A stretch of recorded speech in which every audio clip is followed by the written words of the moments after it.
चौकटीतील प्रश्नचिन्हाच्या जागी कोणता अंक येईल? काय काय दिले चौकटीत? 5, 2, 29, 4, 7, 65. इथं काढायचे आपल्याला अंक 3 आणि 90. तर काय येईल सांगा बरं. याचा संबंध काय बघा, आडवा बघा, उभा संबंध बघा. उभा काय आहे?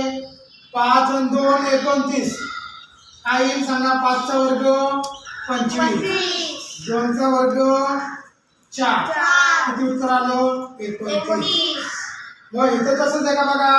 4 चा वर्ग 16 आणि 7 चा वर्ग 49 आणि 16 65. मग 3 चा वर्ग किती होतो? 3 चा वर्ग 9 आणि त्याची बेरीज किती झाली पाहिजे?